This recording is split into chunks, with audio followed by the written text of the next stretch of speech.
episode 510. Oh, I love that. 510. What's your favorite part about it? That 5 and 5 is 10. Yeah, I do too. And the colors all are nice together. Yes, right. Just like Which ones are they? Green and gray and white. So it's just kind of like muted. But like a muted green. So it's like a foresty green color when you mix them all together. Oh, lovely. All right. Sends good vibes for us today. Like a lighter foresty green, but okay. still. I like it. Yeah, because the 0 is white, so it kind of like makes it a little lighter. But none of you guys need to know that. Or if you're like, what the hell is she talking about? It's because I have color graph mace synesthesia and all colors and numbers. And I haven't talked about that in a minute, so, I had to work it into the conflict. You know how I do. Okay, so we're episode 510. How are you today? I'm doing... Oh, I just hit my microphone, so I'm like clearly really excited. Hand gestures, waving all Very in the animated. air. I'm doing well, Like, except I have a little bit of anxiety about something. What? You never have anxiety. This is weird. Oh, I was scrolling through my Instagram, and I saw a preview that somebody posted for a trailer for this documentary that's coming out. That's called, like, Down in the Valley or something like this. Have you heard this? No, I thought you were going to talk about a different one. What's it about? Okay, so this is terrifying to me. I'm trying to get the name of it because I was not going to talk about this. And then now that you asked me how I'm doing, I'm like, well, actually, now that you mention it, oh, no. Terrified. So it's about, it's a documentary about kind of like Erin Brockovich style, like a group of moms who got together because their children all have cancer. And they did research on the area and what was going on. There was the largest nuclear disaster in the United States, about 5 miles from my house. No. Yep. What? Yes, this happened the spill was in 2010 too. Wow, why and don't there's I know this about cleanup this? job, and this is new. It's not new information, but it's a new. Oh my gosh, it's like the darkness of the valley, or what the fuck is it called now? It's killing me. I was looking at this. You know what? I saved it on my Instagram, so now we're gonna see because I have to now that you mention it. In the Dark of the Valley. Is that? Did you find it? Yeah, I did. Okay. Suze, this is where I live. What the fuck? I know. You're that a not goner. terrifying? Oh, okay, and this is the real crazy part because my mom, she said the one thing about where you live, Sarah, is I don't know what it is. Oh no. The rates of cancer were so high. God damn it. There must have been something going on, and she had been talking about that since we were little. Come on. Many of her friends. Sarah, this is terrible news. I know. So then you were so okay. And when I moved here, I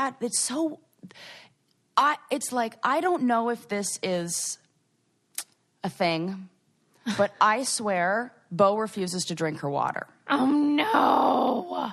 It is like Erin Brockovich. I know. So I've been drinking only water that's bottled and only stuff that I get from the grocery store since I've lived here. My refrigerator doesn't have a water thing, so that's good because it makes it so. But WTF, right?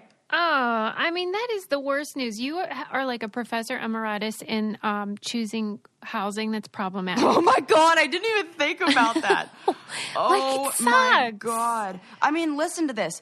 Led by Melissa Bumstead, the community demanded a full cleanup of the area, but received pushback from the site's corporate and government owners, Boeing and the Department of Toxic Substance Control. It was clear that the public was largely unaware of what happened at the SSFL, which is the the name of the Santa Susana Field Lab, or the risk it posed to the community. And the mothers were determined to shed light on the ever-looming threat. Family after family shared their cancer stories with us, some of the children being treated at Children's Hospital Los Angeles, and some with the children we would never get a chance to meet. The resulting video petition sparked momentum for their cause, and it became clear that we had no choice but to tell their larger story. The trailer is the first look at their story, a feature-length documentary which will premiere this week.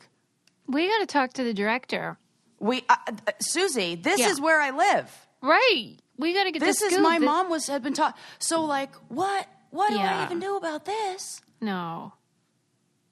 Oh my God. That gives me a little. My anxiety's founded. Yes. Yeah, that's not great. I wouldn't like that story. Not ideal. No.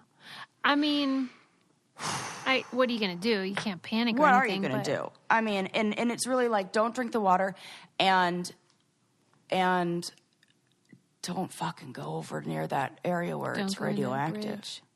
Oh my God. Is it 5 miles you said, huh? It's in, I mean, let me, I wonder if I typed in Santa Susana. It's been nice knowing you. I mean, we had a good run. Right. Field Laboratory, 13 miles. Oh my gosh. I wouldn't like that. Santa Susana Field Laboratory is 13 miles away from me. I'm so sorry. Whew. That's crazy. Where did you see this trailer on Instagram? Like it was a a sponsor? I followed somebody who you know where it was? That 30AF one, that account that I love.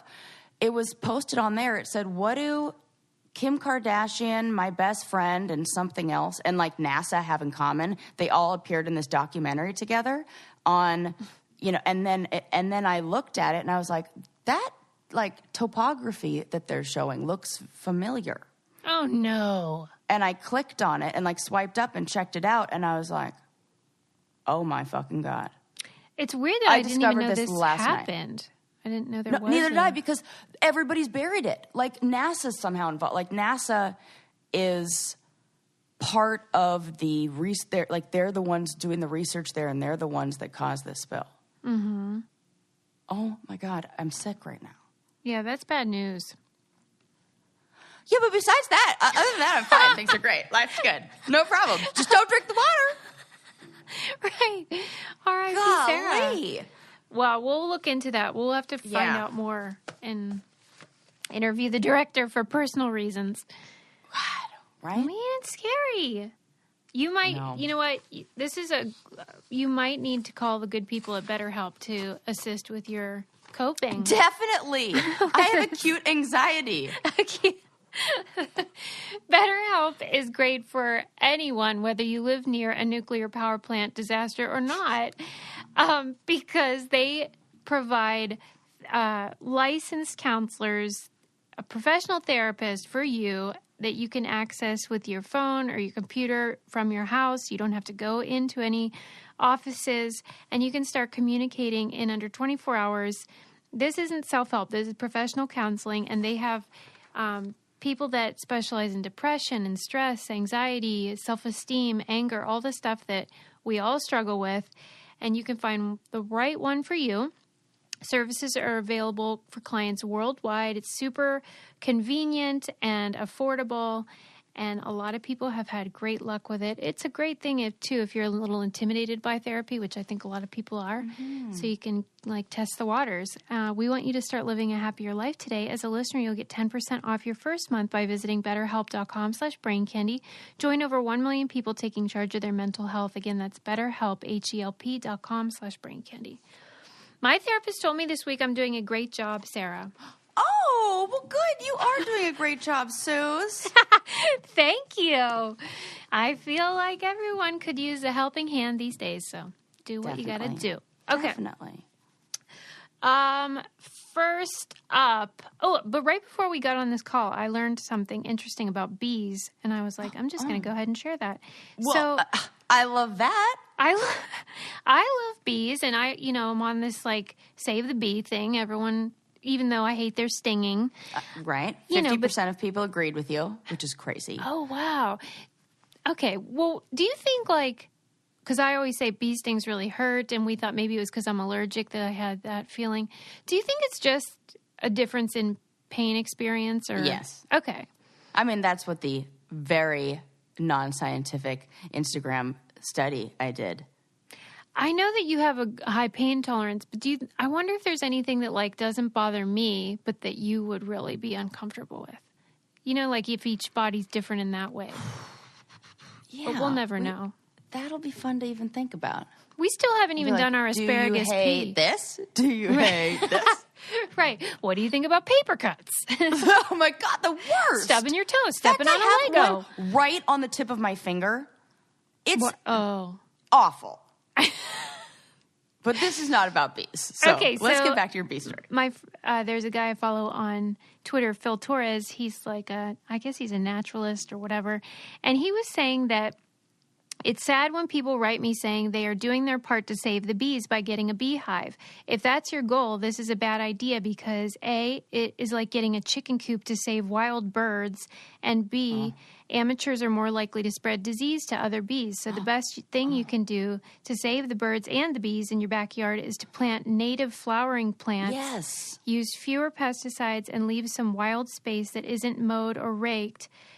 So you'll have a badass garden, but the bees will thank you, and I will too. That's information I did not know. Oh my goodness, yeah. I thought getting the hive was good, though. California, well, I did not know that. Yeah, but I do know that the plants are the best. But I didn't know that about them poor little bees getting little bee colds. Yeah, because they're the honeybees aren't the issue. Can you imagine a bee with a tissue? He's I'd feel like a little. And then every time he coughs, little puffs of pollen come off of him. Oh, God, it's adorable. See? Right. We're killing these damn things, and all these efforts. Getting sick. They're getting sick, those little bubbas. Yeah, we shouldn't do that. That is such a good analogy, though, like a chicken coop to save wild birds. Yes, but why? I would have never thought about that. I thought that when you had, you bought one of those hives and then they could make their home in there, I thought that was advantageous. But I feel like the struggle is not them finding homes, though. Okay. As we've learned, because they find them in cars. And whereas the struggle is the places to get pollen and the diverse plants. Okay. What are they called? Monocrops? Okay. There's a name for it. It's when they're basically in huge areas of land, acres and acres of just one crop, and that kind of lack of biodiversity makes it so the bees suffer. Yeah. So they need to have multiple a variety of plants. Of plants. Right. And then I'm so glad we know this now. Yeah. So, I did make a big stink about that when I had a house in Coto de Casa. I was when I owned a home and, we did the remodeling of the backyard. Yeah. I was making a big old stink about it. It's got to be all California native, and I want the ones that bring the bees. And I got into an argument with my ex because he's like, I don't want bees around. And I was like, I want bees around. And we got bees because the landscape designers agreed with me. Yeah. And then they were all over our pool. And I was like, yeah, what else? Yeah, you do kind of have to put up with the bad in order to do the right thing in that one. Yeah, but we're saving the bees here, people. We're saving the bees. So if you didn't know that, you might have to welcome. Get a sting or two. Yes, and just suck it up, Suze. It's fine. Yeah, suck it up. After my problem in the ER the other day, I have a whole new I've recalibrated my understanding of what pain is. Yes. If that isn't the truth, have you ever broken a bone? Never broken a bone. Okay. We're getting somewhere because with that in mind, you have a low tolerance of pain, but have you experienced a lot of physical pain? Well, I was in labor for 23 hours, and that wasn't pleasant. Okay, well, that will do it. I had a boob job, it's surgery, whatevs. Yeah, that's awful. But and in labor, And then I You do ended get up with some a of those good C-section. drugs that I was going to say they stopped you from even getting all those good drugs that your brain naturally gives out. So you were feeling all that pain. But maybe because I was thinking just maybe led I a like charmed broke life. everything. So like I was just exposed to a lot of pain Yeah, early. probably. And so I was like, yeah, okay, I know what that feels like. Yeah, my pain exposure has been mostly emotional rather than physical. Oh, God, it's so sad. Oh, God, that's Okay. funny. Sad and funny. Anyway, okay, next up, this was also something I read just before we got on the phone, which cracked me up. So there is this account, I guess, on Instagram of this Japanese biker girl, and she, like, rides around and has created this really popular Instagram account.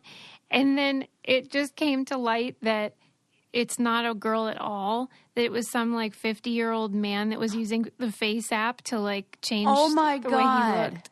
And he was, like, super nice about it. He was just like, well, nobody really cares what a middle-aged old uncle thinks, so I wanted it to be more appealing. Like, he was just, like, rebranding. Yes. And, like, people started to feel like something was up because they noticed her arm was really hairy. Face app. Yeah, the problem is it only really works on the face. Right. There are limitations. Anyway, that cracked me up. So, Well, you know, that's really funny because it implies that, like, it took a while for people to catch on, which did. means they probably were looking at other things in the photo. So, like, did he give her boobs or something? How are they so distracted I think it was that they missed hairy that's a good limbs? point. Right, And because they said it was a How hairy much do they arm. love motorcycles? I mean, geez. Yeah, they just loved that hog that she was riding. I loved it. That cracked me up. Okay. Gosh. Those were just the latest. I want to updates. complain about something that is kind of related to I want to get your take on this. Yes. I was watching, and now I have done zero research, and I have no idea if I should be mad or not. So it's like perfect thing to be mad about. When in doubt, I say just dive right into the anger. Yeah, it feels like I should be mad about this, especially because it's like, I think, also like white supremacy and racist stuff too. Okay. So I'm watching some television, and and Hulu with ads, and because I'm like never see commercials anywhere. And this ad came up for a car company. I want to say it was like Toyota or something, and they featured, and I noticed that they featured an entire black cast. It's like all black women. And I was like, oh, wow, look at that. Usually there's like one token white woman, not token, but like one white woman thrown in there because they're like, oh, we can't, God forbid we make it all people of color. Mm-hmm. And so I was like, oh, this is nice. What a lovely change. Then I looked closer. It was fucking animated. Oh. Here's why I have a problem with that. Okay. If you present diversity and the people that you paid to animate that are white or not black women who you're showing on there as the actor, I have a problem with that. I feel like they're and it was so close to real life. Like you had to really look hard. Oh, really? To recognize, what do we feel about this? How do we feel about this? Is it just me that feels a little like, what the fuck? Like, you're like performative inclusion and diversity. I wonder. But you're not. Do you remember the name of it? No person of color is profiting off of this. How do you know that? Well, I don't. That's what I'm saying. I did zero research, and I have no information that they actually hired black animators or something like that. But I feel like they would make my instinct is that they didn't. Right. And they probably didn't. So I want to say I'm mad about this thing that I don't really know if I should be Well, mad I at think anybody. that's fair because, I mean, there's all these articles coming out about Hank Azaria and how he's having to reckon with having done the voice for Apu or whatever that guy's name is on The Simpsons. Yeah. And I think that it's a fair conversation to have about how we portray other cultures, other races in animation and who's doing it, like who are calling the shots. Mm-hmm. I think it's a fair question. They didn't have any speaking parts. It was just narrated. It was just like narrated over it. And it was like... Yeah, I mean, I think it's always safe to assume that people aren't doing the right thing. Because they rarely so that are. made me feel like, because if at first glance you watch that, my first instinct was, wow, look at how nice that they have a cast of all black women. Now you're like, I got bamboozled. Did a single black woman make a dime off of this? But then they get me feeling all warm and fuzzy about Toyota because of this. That I don't like that. Yeah, we're on to you. It might not have even been Toyota. So there you go. Yeah, I think that's fair. No, I think it's definitely worth asking the question, like, who's behind this? I got to find that ad again. I'll tell you, there's a company that we're working with right now that is the opposite. It's called Public.com, and it is a trading app that I love to use for investing, and I am really excited about it because the Public.com community is made up of 40% women and 45% people of color. There we go. And I'll tell you what, like in finance, that is very impressive. Yes. You know what I mean? Oh my God, that gives me warm fuzzies. That is the opposite. I'm just excited about it, and I wanted our listeners to, if you're thinking about looking into investing or if you use another app, I would encourage you to try Public because of that reason, but also like they don't promote risky or gambling-like behavior, and then they offer like trading tools for beginners so you don't have to be intimidated by it. And I'm just all for more of this in the finance world. Like after everything that's happened in the last year and all the headlines about craziness, I just feel like this is such a refreshing change. So give them a try. If you go to public.com/braincandy, you can follow me on public.com and see what I'm investing in. You can start investing today with as little as $1. You'll even get a free slice of stock when you join. Just go to public.com/braincandy to download the public.com app today. And somebody in our Q&A said that they had joined and they were loving it, and that made me happy. Oh, great. So that's fun. Okay. Moving on. Okay. I read a great article in the New York Times about the woman who sort of made Van Gogh Van Gogh. And I'm always so excited when I hear like information that's been suppressed because of sexism and all that stuff. When you find out, oh, there was a great woman behind the man, you know? So like, I'm sure you've heard about Vincent and his brother Theo, and they famously wrote all these letters back and forth. And Theo Van Gogh was like the steadier of the two, and he was always trying to rein Vincent in. And Vincent could, you know, of course, be his own worst enemy, but like his brother Theo really believed in him, all that jazz. Well, Theo was married to a woman named Jo, and she I already love her. Love the name. She's so cool. Jo Van Gogh. And she's so cool because she was madly in love with Theo, but they were only married for 1.5 years before Theo died. And then after his death, and of course after Vincent's death, she was sort of the only person that could propel Vincent into the art world. And she made it her life's mission. Wow. And here's what's so cool. I never knew this about art, but back in the day, artists were... It wasn't like the starving artist thing. These people were esteemed and had all these very rich patrons and, you know, like apprentices. And it was very prestigious. And Jo flipped the whole script and started pitching his art as like, you can see in the mind of this kind of like a madman and someone who's melancholy and frustrated and tortured.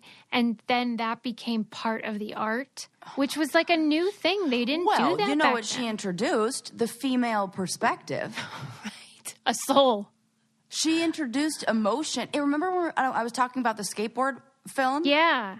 And how it was the first time I heard skateboarding being discussed from a female who was passionate about it, and how there were so many more feeling words, and it was like the emotions of it. Right. That reminds me of this. It's a whole new perspective when you change the way something is presented. And I just think it's so cool, and how it really did change the way we see artists now and we care about like what's the story behind the person. I mean, I think that's even why Banksy is such a interesting figure because of the mystery there, you know? Oh, now I'm fascinated by her. Isn't she cool? Because I want to know. Now, we also have to remember that Theo was the one who was really pushing Van Gogh to like stay medicated Yes. and like go to doctor's appointments Yeah. and like get Chill the help fuck out. psychiatrically. Yeah. So we can imagine that there was a discussion between Theo and his wife about this, like behind the scenes, Yeah. you know. So mental health was clearly something that she cared about. And so I think about what person at that time and what family she must have grown up in. Mm-hmm. Somebody's like in the medical field or a psychiatrist or like, I wonder what her parents did. You know what? It did say in the article, but I don't remember.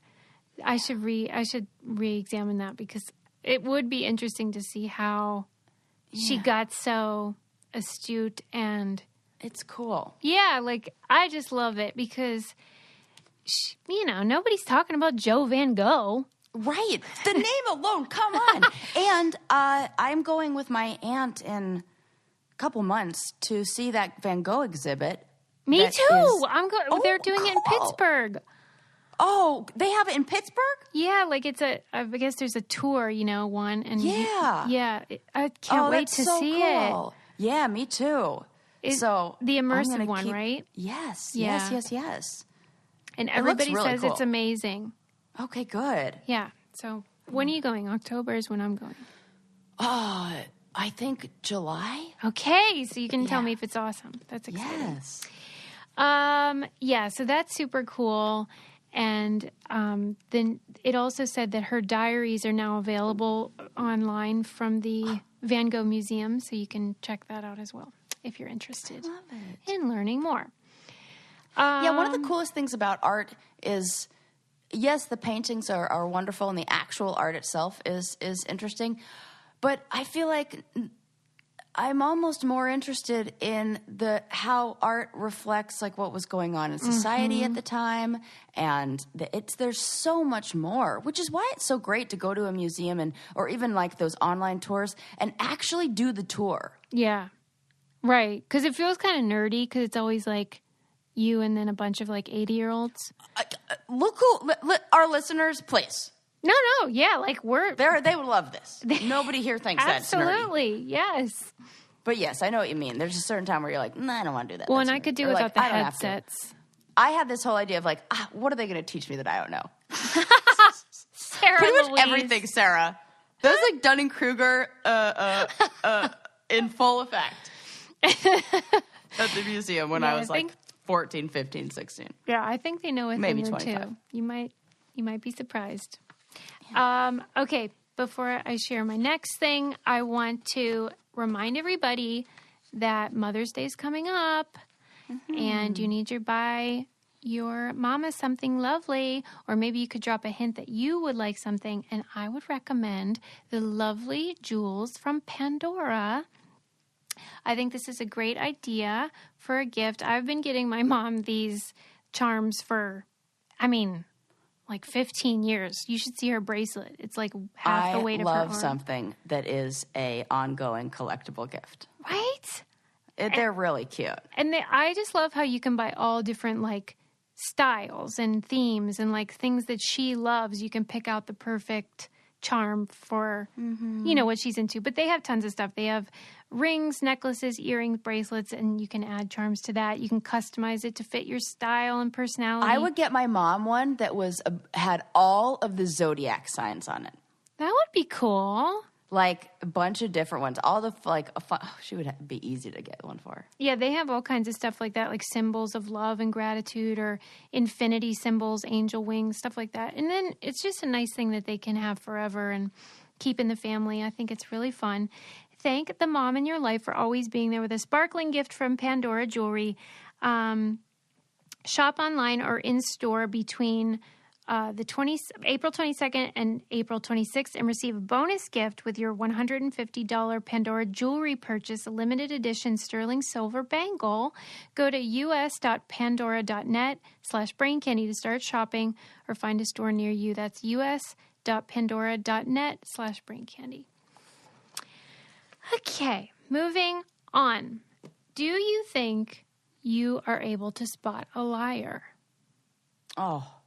Well, yeah, because freaking everybody's a liar. Yeah, that guy. Yeah, that one. My favorite thing about this entire show is never knowing what your answer is going to be. You thought I was like, yeah, you know, I bet I could tell if somebody has that like smirk and da da da. No, Yeah. everybody's just lying. Yeah, you're like, I'm going to make this real easy. Everyone's fucking lying. I mean, Susie, I lied to the U.S. Postal Service the other day when I sent you illegal goods in the mail. Goods. I hope there's not a statute. I hope there is a statute of limitations that's like 2 weeks on that. So what we're like cracked all good me and nobody's up going to. about when I got the package. Did you see me cross it out? Like, Susie. and even though you had told me, I still was like, who is Sarah Brown? And then I was like, why? What the hell? I just like picked my mom's maiden name. Like, that's not very. That's hilarious. I didn't know the story behind your pseudonym. Oh. Yeah. You just thought I picked like brown rice, just a different kind of rice. Right, you hyphenate now. Sarah Brown Rice. Oh, gosh. Wow, your mom should have hyphenated. That would have been hilarious. That joke was but why definitely. didn't she? Because of the obvious reasons. And the funniest part about that is that her name, if you say Sally in any Spanish-speaking country, they think you're saying salt. Mm-hmm. So to say Sally Brown Rice. That sounds delicious. Really funny. That is so funny. I never knew Salted this. brown rice. Oh, God. Okay, back to lying. So, Yes. Oh, right. Lying. Yeah. No. I feel like I think I can. I can usually. I think I'm good at setting somebody up to fall into a lie, and then I'm like, oh yeah, that person's. Like I would do it on the challenge a lot. okay. Yeah. Do you know what I mean by that? Yes, Where you're I like, do. Ask questions, and you're like, I know the answer to this, and I know based on the answer they give me whether they're lying or not. Mm-hmm. Yeah. Well, and that's the thing. Like when I was reading this article, which I think was also in the New York Times, I was sort of like, you know, when you have that feeling of like, well, maybe most people can't, but I'm good at it. And I have I have no idea if I actually am. But okay, so like, you know, historically people claim they fidget or they look in a certain, like they avert their gaze or whatever. But it says that none of the things we often hear have proved reliable indicators of a liar. But some are like weakly correlated, like dilated pupils and a very tiny, undetectable to the human ear shift in the pitch of the voice. But they were doing all these tests with like law enforcement. So it said neither law enforcement experts or student volunteers were able to pick true from false statements better than 54% of the time. Oh, I think I read this. And what did you think? Like, were you like buying it? And the police officers were, and isn't it something like when they knew that it, well, you know, you're going to say it. No. There was something that they were good at, when they knew that it was. Well, so the cops said the experiments aren't realistic enough because, like, it's kind of like when they would test things for the challenge. Like, there's something that's unaccounted for when you don't have the adrenaline and the competition meaning anything to you. And I feel like this might be similar. So that's what they argued. And then they changed it and they went through hours of videotaped police interviews of a convicted serial killer, and they picked out 3 known truths and 3 known lies. And then they asked police officers to view the 6 statements and judge which were true and which were false. And the interviews were in Dutch, so they couldn't even know what the words were. Ah, that's smart. Yeah. So that's just really smart. Nonverbal cues or Good whatever. job, research. Tip of the hat. Yeah. Good job, science. One. Excellent way to isolate variables. It said the officers were correct 64% of the time, which is better than chance, but still not very accurate. But the ones who did the worst were those who said they relied on nonverbal stereotypes like liars look away or liars fidget. And then the article said, like, if a husband killed his wife, he could be upset for all kinds of reasons, like remorse or just like getting caught. So nonverbal behavior is idiosyncratic, and then you focus on it just trips you up because it's like more about emotion than whether they're lying. And what if you have incongruent affect? Right. Which I think happens a lot. I have that. Mm-hmm. It's very really common. Like, oh my gosh, it's the worst. Laughing when you get nervous or embarrassed or scared. Yeah. And like... people think, what the heck is so funny? You must not care. No, I really, really care. Then they were doing like to see if you could watch a video of people like at the airport and try to figure out which one was, you know, the bad guy. Mm-hmm. But that because bad guys purposefully try to look natural, it's almost impossible to know the difference between someone absolutely. Who's just, And then this is what, when we watched that documentary about the woman who in Italy who was Amanda Knox. Oh, yeah. Amanda Knox. Amanda Wrongly Knox. accused, yeah. Yes. And how she's had that guilty look. She really did. That terrifies me. I have this. I'm afraid of taking a lie detector test and failing when I'm telling the truth. Right. I am like the idea of... remember when I got pulled over and for a DUI and absolutely was not under the influence because, they gave me a breathalyzer and they let me go and everything. But in my mind, I was so nervous that I was like, okay, what would somebody who's not drunk say right now? And I'm like, you're not drunk. What? Just say what you would say. And I'm like, okay, I'm going to say I'm so nervous because somebody who's drunk wouldn't say it. Yes. Way too much thinking, Sarah. All I had to do was blow into the breathalyzer. They're like, oh, yeah, you're fine. Breathalyzer, they still put me through the field sobriety test, so what the hell? All for just having a light out over my license plate. And I think because I was dancing in the car. Oh, no. You were asking for it. I was asking for it. Well, okay, so it said that another problem is it's cultural. So, like, averting your gaze in some cultures is a sign of respect. And like a prolonged stare, rapid blinking, complaining, whistling, exaggerated yawning, covering the mouth while speaking, and excessive fidgeting or personal grooming are the same way. It depends on where you grew up and what you're used to. So that's why cultural consideration is so important in everything. And we really just look at things through like a white, heterosexual male lens. Yeah. So like basically you can't spot a liar and... No. Like, it would be nice if we could, but it's basically impossible. Yeah, that's why I just go with everybody's lying. Right. Let me save you some time here. Yeah, let me save you some time. Liar. But yeah, that does scare me. Except me. I tell the truth to a fault. Well, that's for sure. It's the worst thing. Oh, my God. Sometimes I'm like, Sarah, you don't need to say that. Just stop talking. Just stop talking. We have a fear of dead air. That's why we're in the right industry here. That is so true.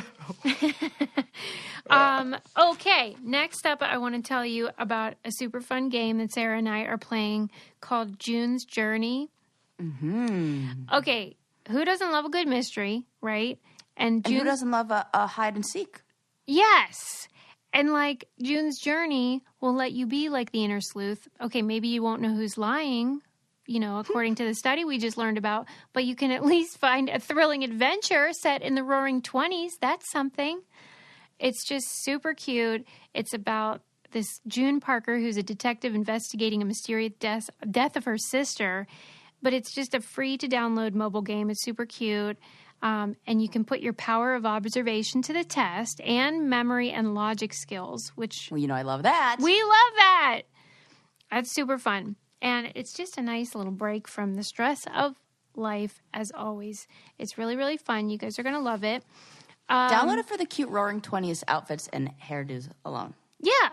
Well, and just because then we can talk about it together. You guys can tell us how you're doing. Download June's Journey free today on the Apple App Store or Google Play. That's called June's Journey. And then tell us so that we know you're playing with us. Okay. Moving along. I watched the most hilarious documentary I've ever seen. Whoa, tell me. I need to see this. I've now watched it 3 times because I can't quit Stop laughing about it. It's Stop. hilarious. Susie, I swear to God, if you tell me that you have not seen Interstellar and you have watched that goddamn documentary 3 times, Listen, Sarah. I am going to go through the roof.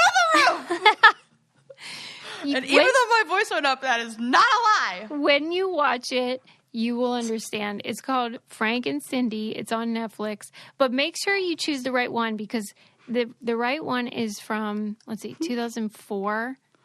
And then in 2007, they made a movie based on the documentary. So don't watch the movie. Watch the original documentary. Frank and Cindy. Oh, my God. Tell me what your favorite part is. I am already I don't even know what the hell this is about, but it's already making me laugh so much because of how much you like it. Sarah! Like, my sister and I just send each other, quotes from the movie all day. Oh, my gosh. We'll cancel my plans this afternoon. This woman, Cindy, married this guy, Frank, who in the 80s had a one-hit wonder that I had never heard of called Whirly Girl.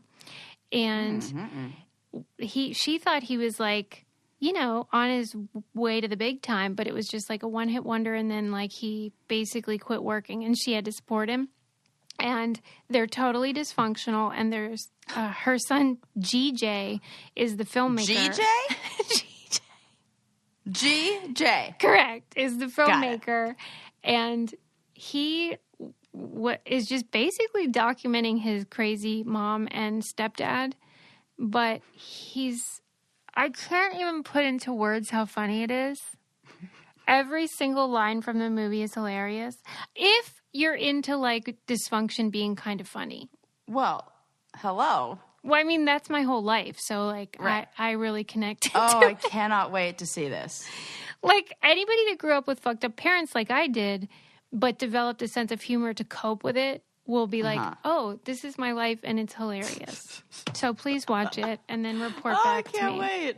Oh, that's funny. Oh, and that reminds me, as Sarah knows, I'm launching Brain Candy Documentary Club. Yes. As sort of like an extension of just Brain Candy shenanigans, because I love our book club so much, but I wanted, like, to be able to talk to people about all these documentaries I watch. Yes. I thought, why don't I give it a try? Do a deep dive and really get everybody, because that's what, when you're watching the documentary, don't you just want to talk about everything? Yes. And we can't make this a podcast just about documentaries. Right. There already are those. Right. So I'm like, we'll go on Zoom. Like, I'll tell them what movie to watch. The first one is going to be The Wolf Pack, which was put out about 10 years ago. And we're going to go on Zoom, and then everyone will have watched it by then, and we'll just talk about it and have a laugh. And you can sign up on our website just to get the newsletter, and then if you're signed up for the newsletter, you'll get the link and everything. Because I just wanted to do a test run to see if anyone was interested. So this is sort of like... Heck yeah. A test. So there you go. Okay. Moving on. Hold on.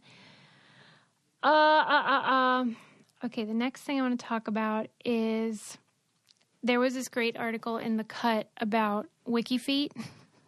Oh, we love this. Do we love this? Question mark. I'm totally obsessed with Wikifeet because they take pictures from our Instagrams and put them on this site for people that have enthusiasm for feet. Yeah, I've been down that road in a little bit. Yeah. I mean, but they're on top of it. Don't worry. Like, they're still stealing all your content and posting it. So this person that wrote the article, she had discovered that there was a Wikifeet page for her. And she's just a journalist. She's not even, like, on TV or anything. And she was just like, I got to figure out who is taking the pictures from my Instagram. So she would, like, post a picture on her story that included her feet. And then she would see who had looked at her story by the time that it had been put on Wikifeet. So she was able to narrow it down and figure out who could possibly be posting these. And then eventually she found the guy, and he agreed to be interviewed. And she just asked him, like, when did you first become into feet? Like, what is it about the feet? And why do you take my pictures and put them on Wikifeet? Because she said... What was he? What did you say? What kind of guy is this? He was 58 years old. Okay. And he said that, he started being into feet when he was young, and told stories about why. But then she Can was you like... give me some highlights of why? He had a pool, and his sister's friends would come over, and they would have bare feet at the pool. Oh my and gosh. he just started getting really into their arches, Sarah. Oh. Specifically. I always want to know what part it is. I know, because my friend Oliver said he thought that it was like a more is more situation, like the bigger the better. Bigger feet? That's what he told me. He was like, I think it's like I think that's some people. Well, I think it's all that's different. Right. I think some people like I've even heard guys who like the toes like spilling out of the tight shoes. Yes. Which to me is the most unattractive, not only most attractive, well, maybe that's why they like it, just like total pain and discomfort for women. Yeah, I think some of them like that stuff. Some of them like painted toenails. I think some of them like naturals. Some of them naturals. I have gotten that the thing that people are interested in mine for are my stubby toes. Oh, I have bet. like they're kind of they're like Let me they're see not what you're long and rated finger-like. as. I have almost a perfect rating on there, by the way. Oh, check out! Oh, God, Listen, now I'm I don't gonna be like to brag. They should not take a peek at what mine look like now. I have not had a pedicure. I mean, I've given myself a pedicure, Let me but see. I haven't had a pro job in well over a year. We have just about the same rating. You and I have what's beautiful feet. It's like basically 4.5 stars out of 5. I'll take it. Look, we're not for everybody. It even says your shoe size is 7.5. Is that accurate? Oh my That is God. accurate. How the hell do they know that? How do they know that? Now, How do they know what size my shoe is? do you think they do like for scale? Like if there's like a quarter or something? Probably. I can measure something on my iPhone, so I can't, I think they must. They must. They're like, oh yeah, look at how look at her foot compared to that chair over there. That's a solid 7.5. Or imagine, like, what if that were like their superpower? They're like, Yeah. they just look at feet and they're like, it's kind of like that old timey person who would like guess the weight at the carnivals, but instead it's like, let me say that. That It's looks like a real 6.5. niche talent. Which is like not that impressive because they're not even that. You could be like all of 5 sizes or something. Well, and like maybe they just made it up and they happened to get yours right. Who's to say? Did they get yours right? Let me look. I bet you they did, though. These people are connoisseurs. I mean, Yeah. they know their feet. Let me see. I am listed as 7. But that's incorrect. I would say I'm a 7.5 usually. Yeah. Well, I even thought you're verging on an 8. Is that true? no. No, definitely not. Maybe that my second toe, which looks more like a finger, that baby, she could get her own page. Okay, It's so funny that I know exactly what your feet look like. why? I know exactly what your toes look like. Because you spent a lot of time thinking about them, or what? No, just because like that, we're BFFs, Suze. Yeah. I know. Well, I mean, You think I would know the position and layout of literally every item in your house because just that's how my brain works, and then have no idea what your feet look like? that's true. I really should give you more credit. Come on. I know. I'm sorry. I just... So ridiculous. I didn't know, though, that Wikifeet had a rule that the only people that you can post pictures of are people who have an existing IMDb page, like someone who's been in media. Oh, I like that rule. Yeah, that seems a little less creepy. Yes. She asked him, though, like, do you ever wonder if someone would appreciate the fact that you're taking their pictures of their body and posting it on a fetish website without consent? And he said, yeah, I do think about it. I have a conscience. I don't want people to be upset, but I figure, they're posting these pictures anyway. And Yeah. I mean, I certainly don't feel violated. I heard this saying once, everything's porn if you masturbate to it. Yeah. So Come on. We can't be, a fetish website, like, okay, like, I don't know. It just feels like, what can you do? Yeah, it doesn't bother me at all. I wish doesn't everyone bother had me a foot at fetish. all. It has bothered exes when I talk about it. What? I'm not kidding. It does not bother me at all. What do you I'm think like, yeah, bothered what your else? exes? I God, I don't know. Is it the idea of other people? Like, maybe they saw it more sexualized than I did. And I was just like, man, they like my feet. they clearly don't know that every single moment of our lives as women in public is sexualized. Right. So- yeah, I'm like, I don't fucking care. Please jerk off to my feet. I'm Please. flattered. Yes. As long as you're just jerking off to me. Thanks. I am fascinated Just by glad the to be in fetish. somebody's mind. Right. Right. I consider it an honor. Yeah. I wonder though, like do you think that that's the draw for your feet is the stubby ones? That's like I think the real... so. Well, the only person that I know in real life that has an admitted foot fetish is Johnny Bananas. Oh, I didn't know he did. Oh, yeah, he loves feet. He's like, I don't know how sexual it is, but I know he definitely enjoys toes and likes and looks at them and they finds them. I think it's a very common fetish. Yeah. Yeah. And I think it's more like if he doesn't like him, he's like, that's a turn off too. Yeah. But he's always been a fan of my feet, and he said it was the toes. Oh my God. And they nice, there's like a nice Johnny slope. loves your feet? Yeah. Wow. Doesn't like the rest of me, but don't like everything attached to him. Yeah. He can't stand your legs. But yeah, can't stand the brain that's making him move and Right. wiggling those toes. I find the foot fetish fascinating. I always want to me ask too. questions. And they're usually pretty nice when you ask them. They'll open up about it. But there you go. You know what would be it's really funny to me that if that's a very specific part of the body, Yeah. and we accept it. Right. If you were to say that Right. there was a shin fetish, Yeah. That's what I mean. a calf fetish, a knee fetish, a thigh fetish, a finger fetish, all those things would seem weird to me. True. But when I'm like, yeah, I get that. There must What's be that about? something about feet that makes them highly sexual in comparison to these other niche body parts. It's got to be the part of the brain where that Yeah. I heard that a long time ago, and I know I don't know. What do I know? I think that's true. Okay. Well, one thing I think is true is that your bank account should work with you, not against you. Yes. And thanks to Chime, an award-winning app and debit card with no hidden fees or monthly minimums, you can get what you deserve, which is, keeping your money that you earned. So Chime, here's some of the things that make it really cool. They have fee-free overdraft on up to $100 in debit purchases with spot meets, like overdraft protection, but better. So that's super cool.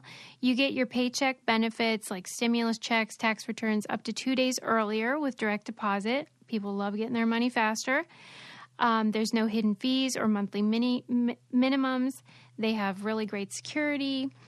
I just think it's a really nice service and it has a lot of benefits. And you can join the millions on Chime. Sign up takes only 2 minutes. It doesn't affect your credit score at all. Apply now at chime.com/braincandy. That's chime.com/braincandy.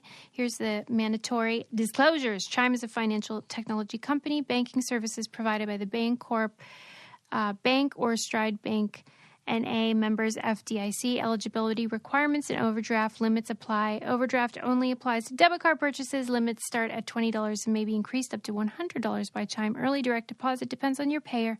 Out-of-network cash withdrawals, fees apply. Third-party and cash deposit fees may apply. Go to chime.com/braincandy for details. Woo! Okay. Whoa. Okay, so we have a guest today. I'm really excited about this author, Daniel Gibbs, who wrote a book called A Tattoo on My Brain, a neurologist's personal battle against Alzheimer's disease. I think this is such a fascinating story.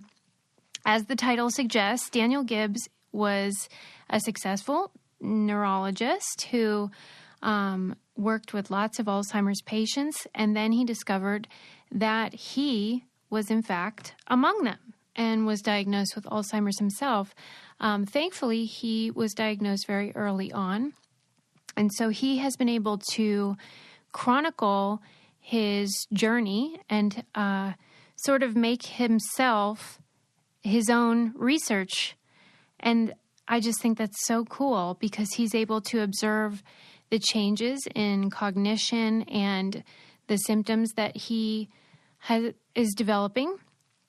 And he put them together in this book, which I think does such a great job of describing what happens in the body of an Alzheimer's patient and offers advice on how best to avoid and live in a way that would slow progress of the symptoms and cognitive impairment. And he gives his ideas about what he thinks the future should be in terms of the research of the disease, a disease that affects so many families around the world. So it's such a great book. If you are interested in the subject, A Tattoo on My Brain is the name, and we welcome Daniel Gibbs to the show. Thank you so much for coming on Brain Candy. It's such an honor.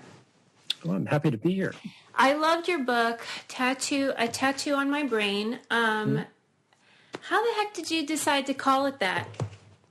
Well, it's interesting. The title actually came to me before I started writing the book.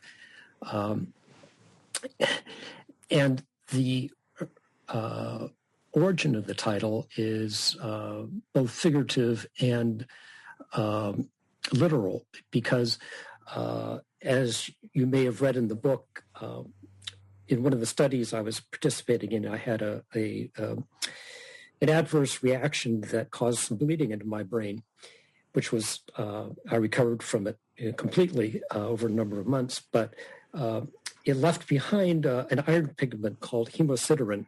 So when I have future MRI scans, that probably for the rest of my life, it'll show these little black dots. And I thought that made kind of a nice analogy for to speak of the tattoo, because I actually do have a literal tattoo on my brain. But it also is in a figurative sense, I don't have any tats. I've pretty straight-laced. Pretty straight-laced, yeah. No one in my family does. But it seems that having a tattoo is a way of coming out and making yourself public about things. And so that's really the whole project has been trying to dispel some of the I'm blocking on the word, the stigma about Alzheimer's disease and the reluctance to talk about it among families, among the population in general. So I'm very out front with it, and I talk to it about my neighbors, my friends. I've just had an incredible exchange this morning with my friend Reed, who used to be my partner, and I just posted I have a blog. I've never blogged about anything, but two people, my wife and my co-writer, said you really need to have a blog about the book.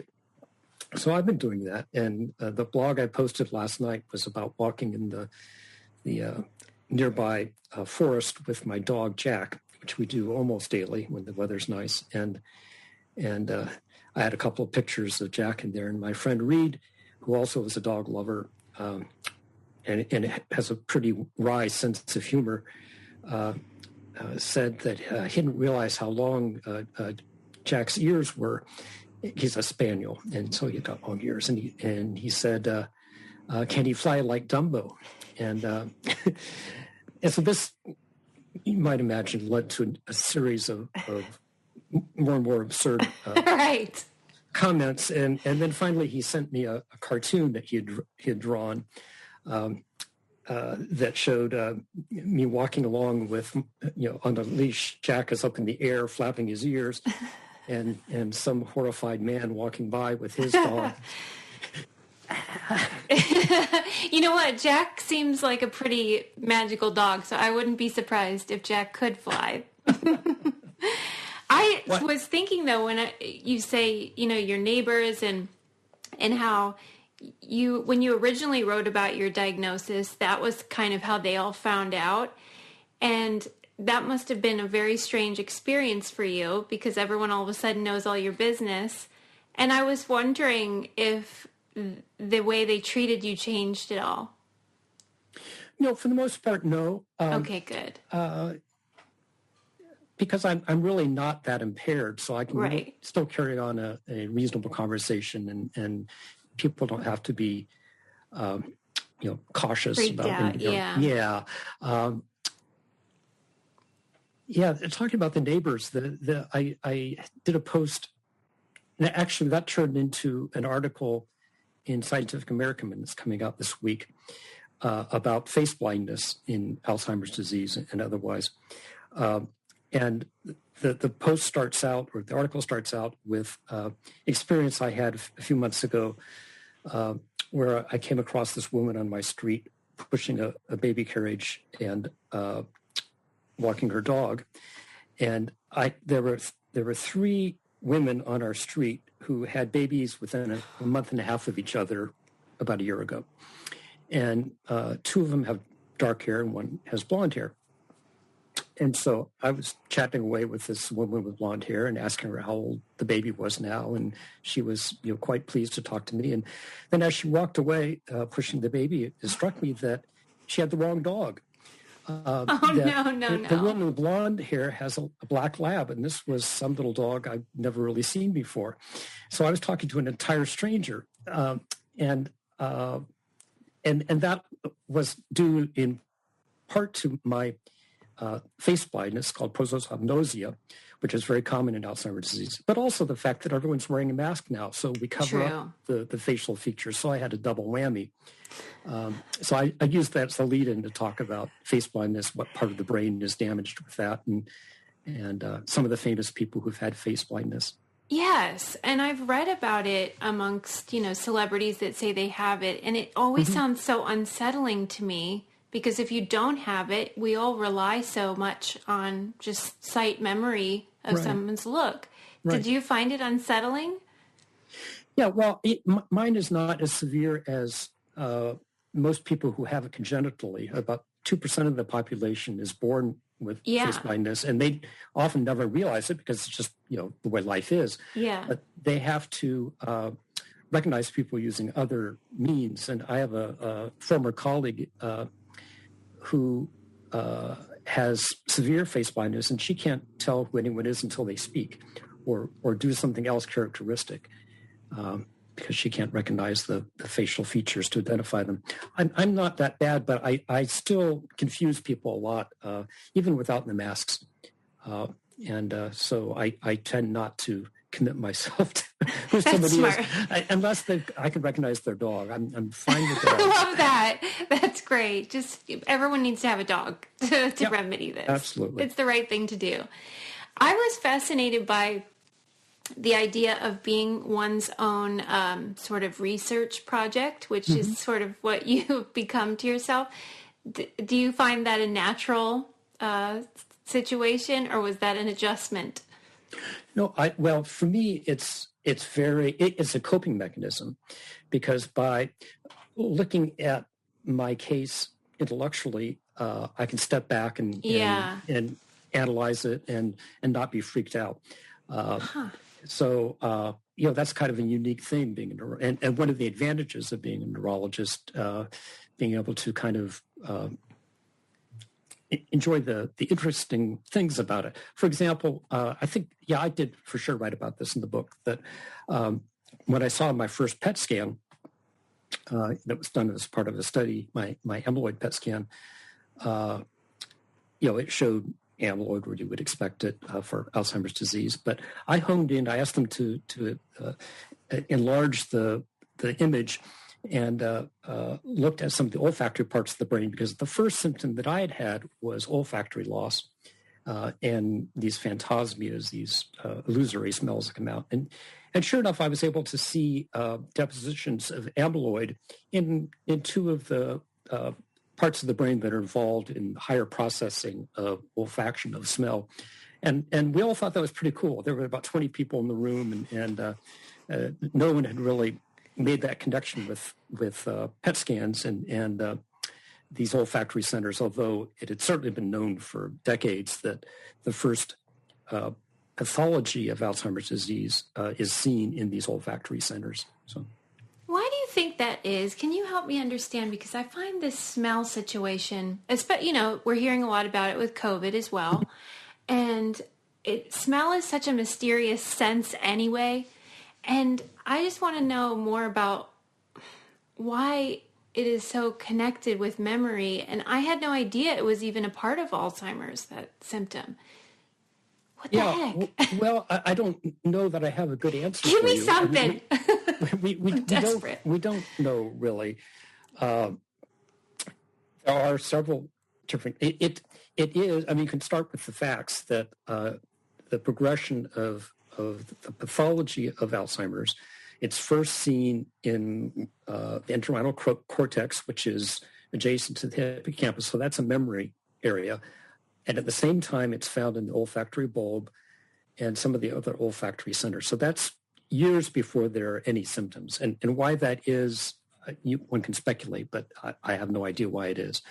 It's analogous to Parkinson's disease, although the pathology is totally different. But the Lewy bodies that are seen in Parkinson's disease first are seen in olfactory parts of the brain, in certain parts of the brain stem, and oddly enough, in some of the autonomic nerve plexuses in the gut. But that's before there are any movement problems or cognitive problems or anything like that. Parkinson's, about 80% of people with Parkinson's disease have some noticeable loss of their sense of smell up to 20 years before they have any motor symptoms. And I was well aware of that. I was not so aware of the data for Alzheimer's disease. And it has been known for quite a while that the vast majority of people with Alzheimer's disease, by the time they have a diagnosis, have some degree of loss of smell, although many of them are not aware of it. But if they're tested, then to determine their olfactory thresholds, they are impaired. But my feeling, the pathology in both Parkinson's and Alzheimer's disease starts at about the same time, about 10 to 20 years before the other symptoms start. And I think the reason it was not recognized so much with Alzheimer's disease is that, at least in the past, by the time people with Alzheimer's first saw a doctor about it, they were in the more advanced stages and probably weren't able to cogently give a history of, and probably they weren't asked about their sense of smell. I certainly didn't ask my patients about their sense of smell until the last 5 or 6 years of my practice. So I suspect that's what it is. Whereas people with Parkinson's disease, if they have cognitive problems, it's late in the disease. And I think they probably are more aware of their smell and can issues report it. And can talk about it. Do you find that the change in your sense of smell or the deterioration of it affects your joyfulness? Because it is a sense we kind of take for granted. Yeah. And like in your book, I saw the picture of your wife's beautiful pie. Yeah. And, we all know that lovely smell. And Yeah. I wondered if it gets you down.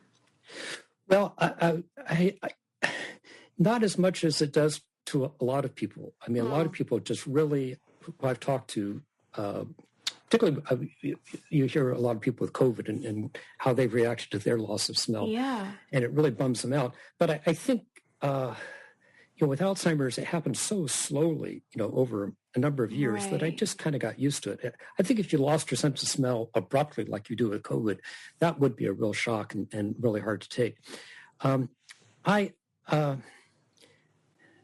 I don't really miss it, except I really miss the smell of bacon. That I don't blame you. Yeah, I mean, there's something about that smell. Bacon smells better than it tastes, as far as I'm concerned. That's so true. Yeah. So we don't eat bacon much anymore, but, if I'm at a kid's house and they're having breakfast, I think, boy, it sure would have been nice to be able to smell that bacon. But frankly, I really miss it anymore. So, I mean, a lot of people would, and a lot of people are afraid of that.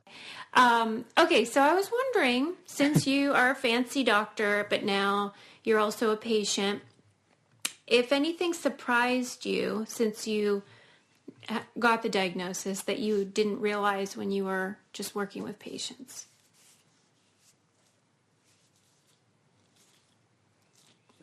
I'm sorry, can you explain that question again? So as someone experiencing Alzheimer's, did anything surprise you that you just weren't aware of when you were treating people and you thought, oh, I never thought this would happen, or I never thought it would feel this way? Were there any surprises? Yeah. Well, my disease is still very early, so I don't have problems too much with interacting with doctors or anybody for that matter. Except in groups. I don't do well sorting out conversations in groups, but I won't get sidetracked on that right now. I've become more sensitive to being able to put my shoes in my feet, mixing my metaphors. I've become more sensitive to putting myself in the place of patients with severe disease, even though I'm not there, and recognizing that the mistake that I made as a doctor, one of the many mistakes, I'm sure, when interacting with my patients with Alzheimer's disease, was not was getting impatient and talking to the family around them and not waiting for them to respond, because one's latencies as you get along and your response latencies increase, and it takes you a while to process a question and decide on an answer and then formulate a response. And meantime, the conversation around you may have moved on to somewhere else. So in this busy world and in the way medicine has changed to become more busy, there isn't a lot of time for patient interaction. So I do, I speak to medical students several times a year at our local medical school, actually through the Alzheimer's Association, but they're from the local medical school. And one of the points I try to make is no matter how advanced the patient is, go to them first and listen to what they say, and don't race to get information from the family, even though there will be important information to be gleaned from the family. But treat the patient with respect and forever treat them like a human being and make accommodations for their slowness in responding. Well, it sounds like you have a great deal of empathy, and one of the things you mention in the book is how sometimes with Alzheimer's patients, empathy can decrease and apathy can increase, and I had never known that before. Why do you think that is? Well, I think that's part of the disease. I mean, I think that's due to damage to the brain. It's I don't have I can't tell you what part of the brain is linked to that. Yeah. But it is a problem for almost everybody. And they're not quite the same, apathy and empathy, but it makes the apathy part of it makes it really hard to get up and do something. And part of that is probably due to damage in the prefrontal cortex, which is one of the earliest places that the pathology shows up. And that's the part of our brain that, among other things, help us make plans and to carry out tasks. And the opposite of that is what apathy is all about. Yeah. But the empathy I've had I have a little trouble with that. I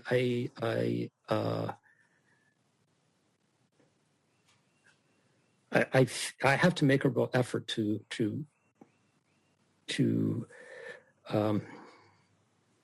understand other people's problems, and more than I did before. I don't know quite what causes that, but it's a well documented thing that people with Alzheimer's lose their sense of empathy to a certain extent. I was fascinated by the description you gave of cognitive reserve. Mm-hmm. And I was curious about, well, first, can you explain to our listeners what that is? Well, I can try. I mean, it's a complicated concept that you did great in the book. That not everybody is on board with, but it is empirically, it seems to make sense. And there's this concept that people who have high cognitive reserve, and this doesn't mean more brain, it appears to be more connections within the brain. And the people who have high cognitive reserve, some of it may be genetic, but a lot of it seems to be due to the amount of school you have, the richness of childhood experiences, and it seems to be really, if not set, at least influenced a lot in very early childhood. So people who have high cognitive reserve tend to be more resistant to the neuropathological changes in the brain of Alzheimer's disease for a period of time. So that as time goes on, their brain is still having the plaques and tangles accelerating probably at the same rate as somebody with low cognitive reserve, but it's not causing as much cognitive distress until it does. And then when it starts to give out, the batteries run out, if you will, then there's a precipitous fall, and people with high cognitive reserve do well for a number of years, and then they kind of fall off the cliff, as I like to say. So I'm kind of waiting to fall off the cliff, and hopefully it'll be a number of years from now. But there's a lot of research done on how can you build cognitive reserve, and probably the earlier you do it, the better. But things like staying intellectually and socially active are important, and exercise seems to play into that as well. The aerobic exercise in midlife, and diet and things like that. So that doesn't really answer your question very well, but it is an kind of an ambiguous thing, and frankly, some people just say garbage. Just that doesn't make sense. So, but I'm a believer in cognitive reserve. Well, and I was thinking about the recommendations you give throughout the book of a healthy life before and after the diagnosis, and it's all the stuff we all already know, right? And we all should be doing, but very few of us do. Eat right, exercise, have meaningful relationships, get sleep. Why the heck don't we do these things? Yeah, and that's the key, because it looks like the earlier you start it, the better, because once the brain is getting damaged, once nerve cells are dying, it's really too late, and horses are out of the barn. And the same thing holds for, and this is personal opinion. I think that the main reason I think that we were having so much trouble finding medications that work for Alzheimer's disease, the disease-modifying medications, is because we're using them too late. I think by the time cognitive problems are starting, it's too late. So one of my things I'm really trying to push is to look earlier in the disease and identifying people before they have cognitive impairment, and at the very least, getting people who are risk for disease, have a family history of disease, or know their APOE4 status, they should be starting these things in their 40s or 50s or young, and of course that's the busiest time of our life when we've got kids all over the place but I think it's for those who are at risk, and anyone with first degree relative has a higher risk of Alzheimer's disease. I would urge them to really start at the very least a regular aerobic exercise program. And I see the young people, young, I mean your age. I wish. Jogging every day, and that's great. But waiting until you retire, that's too late. It may be too late. Well, that was my favorite part of the book, was hearing your ideas about if we could change the way the research is done and focus on these early years that are sort of the latent years, that we might be able to make more progress. Do you think people are going to listen to you, Doc? Yeah, well, I mean, they're already. I'm not the only one. The research paradigms now are shifting to early. Okay. It's much harder to do a study in people who have no symptoms. Yeah. It's hard to find those research subjects. So, and there are several ongoing studies now of people, for example, who are known APOE4 positive but have no symptoms. But finding those subjects took a number of years and an incredible amount of money.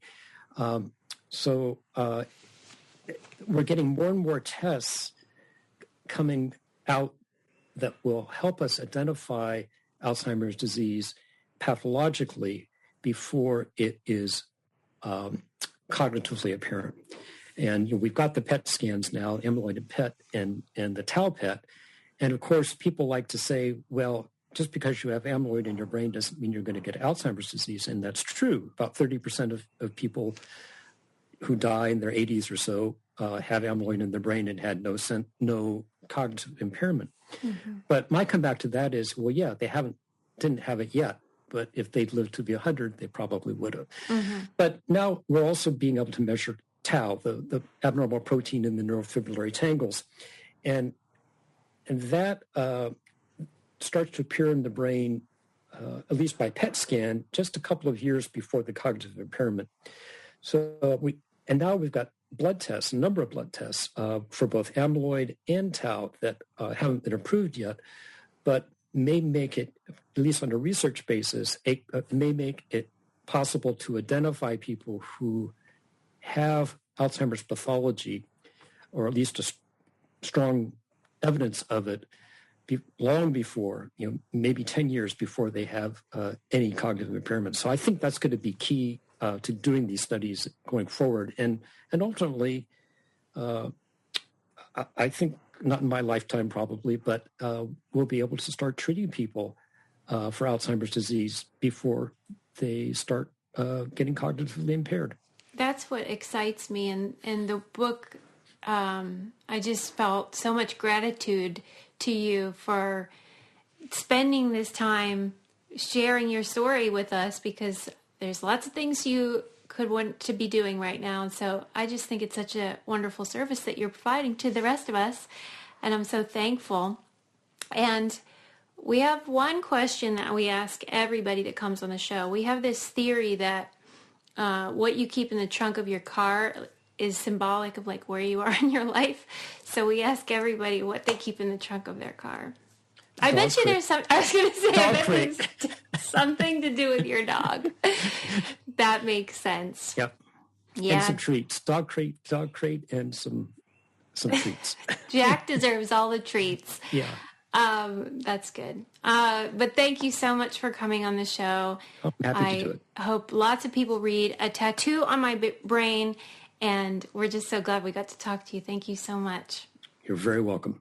I hope you enjoyed that show. You got this far, so you must be a hardcore podcast fan. We'd love to invite you over to our podcast, Twinning at Life. We'll be gossiping about relationships, yes, ours included, bachelor chatter, pop culture, reality TV, and really a bunch of real-life stuff. Come join us and have some fun. Just search Twinning at Life on your podcast app.